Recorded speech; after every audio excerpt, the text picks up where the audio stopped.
¿Qué tal, hermanos? ¿Cómo están? Dios les bendiga. Vamos a esta escuela dominical. Es el estudio número 38 que se llama El andar continuo en el Espíritu. Recordemos que la unidad 3 que estamos viendo de este tercer cuatrimestre se llama El Espíritu Santo y la vida victoriosa. Y aquí, hermanos, vemos que la verdad central nos dice que andar en el Espíritu es mantener diaria y continuamente la plenitud del Espíritu en nuestra vida. Y vamos a tener como texto base lo que es Gálatas 5:16. Dice, digo pues, andad en el Espíritu y así jamás satisfaceréis los deseos de la carne. Bien. En el estudio número 35, hermanos, vimos acerca de la plenitud en el Espíritu Santo.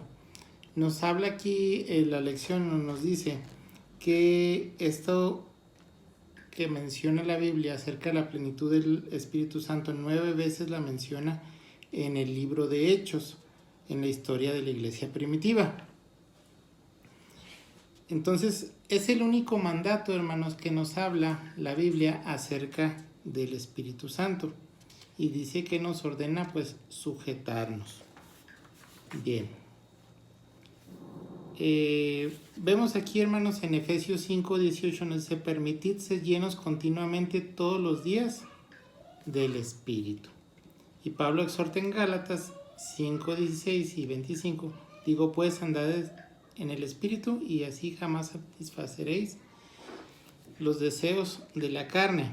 Ahora que vivimos por el Espíritu, andemos en el Espíritu. Al hablar de la necesidad de andar en el Espíritu, haremos hincapié en el desenvolvimiento de la vida cristiana paso a paso, es decir, pues una forma práctica de llevar a cabo lo que es la vida en el Espíritu. Entonces, esto quiere decir, hermanos, que debemos de dejar que el Espíritu controle nuestra vida, no solamente en los grandes acontecimientos, sino también en los asuntos más sencillos. Significa que proseguiremos a la meta de ser llenos del Espíritu todos los días y cada minuto de cada día. Bien, vamos al primer punto. El primer punto nos dice mantener la plenitud diariamente.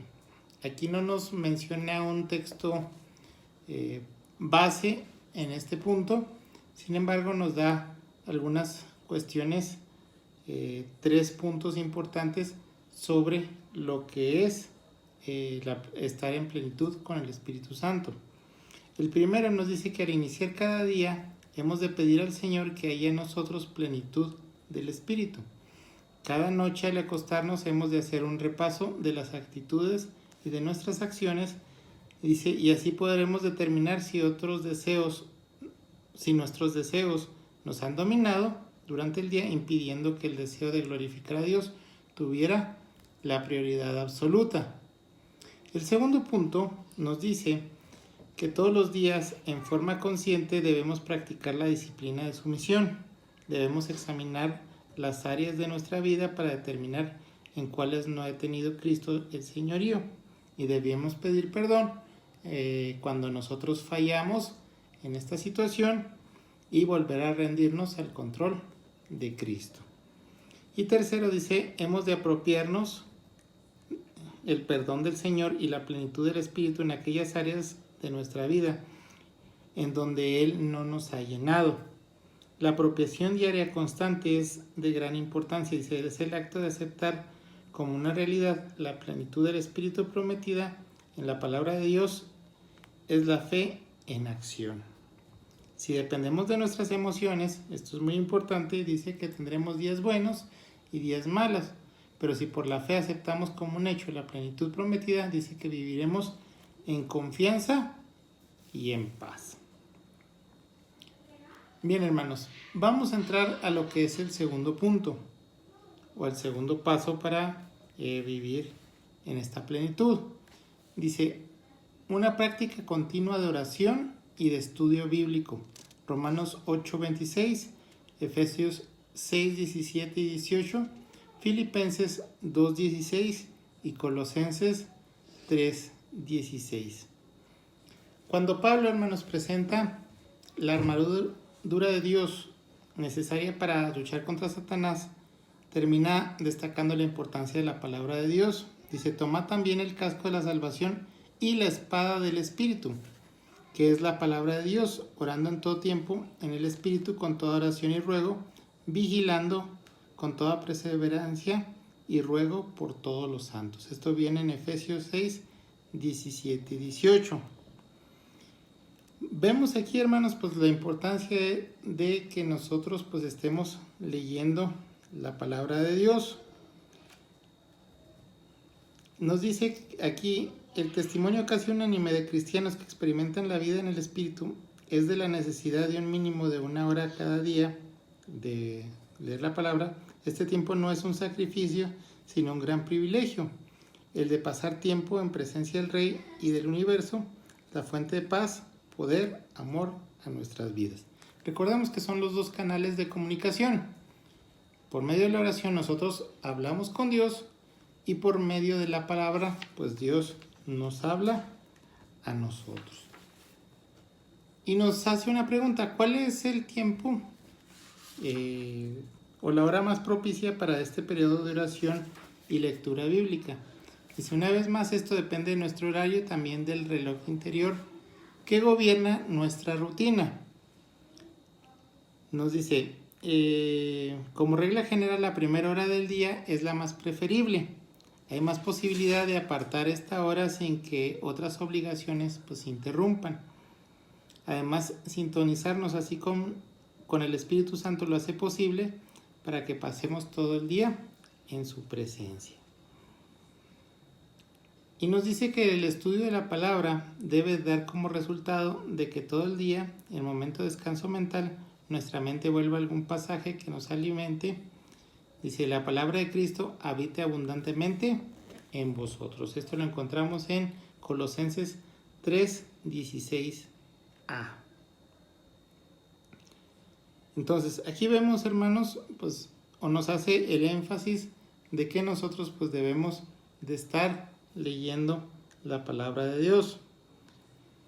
Bien, también nos dice que debemos estar continuamente aprendiendo algunos de los versículos de memoria y tomarlos durante el día para suplementar nuestro periodo de lectura bíblica. Haciendo esto estaremos reteniendo la palabra de vida, Filipenses 2:16a.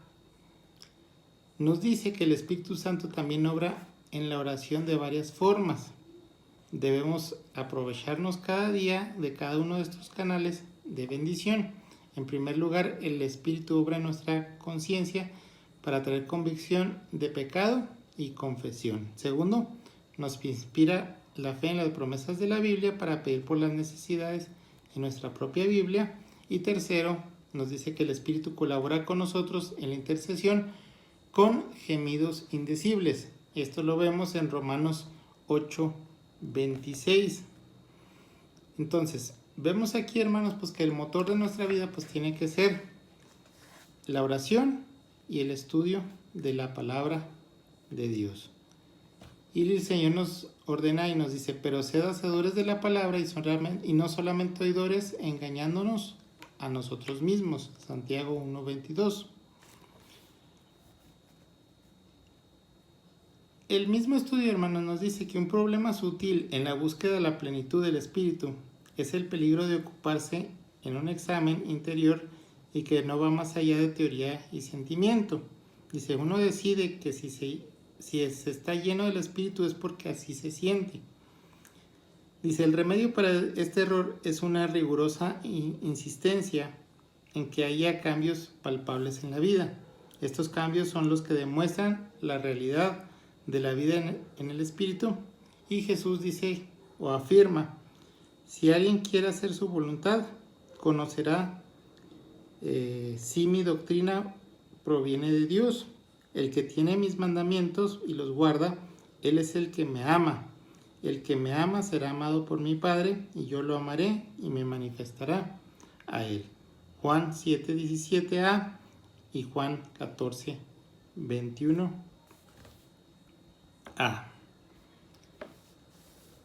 Bien, hermanos, el siguiente punto nos habla o nos dice mantenerse alerta contra el pecado. Juan 1, 6, 9 y 10 nos dice que si decimos que tenemos comunión con Él y andamos en tinieblas, mentimos y no practicamos la verdad. 1 Juan 1, 6 dice, así que es necesario practicar continuamente la disciplina que el Señor ha dejado su palabra para mantenernos limpios de pecado. En Juan 1:9 nos dice, pero si decimos que no tenemos pecado, le hacemos a Él mentiroso y su palabra no está en nosotros. Y la siguiente parte, hermanos, en Juan 1:10 nos dice, si confesamos nuestros pecados, Él es fiel y justo para perdonar nuestros pecados y limpiarnos de toda maldad. Es decir, arrepentirnos de nuestros pecados. Dice, no hace bien confesar un pecado a menos que sintamos dolor por lo que hicimos y resolvamos no pecar más. Además, pues, tenemos que apropiarnos del perdón, ya que Dios promete perdonar nuestros pecados si le confesamos y rechazamos esta promesa, si confesamos un pecado y luego seguimos llevando el peso del pecado en nuestra conciencia. Es decir, pues que tenemos que ser o sentirnos liberados de este pecado porque Dios ya nos perdonó y ya no seguir cometiéndolo. Entonces, hermanos, pues estos puntos son los que nos menciona el estudio acerca de cómo tener o cómo andar de continuo en el Espíritu. Que el Señor les bendiga.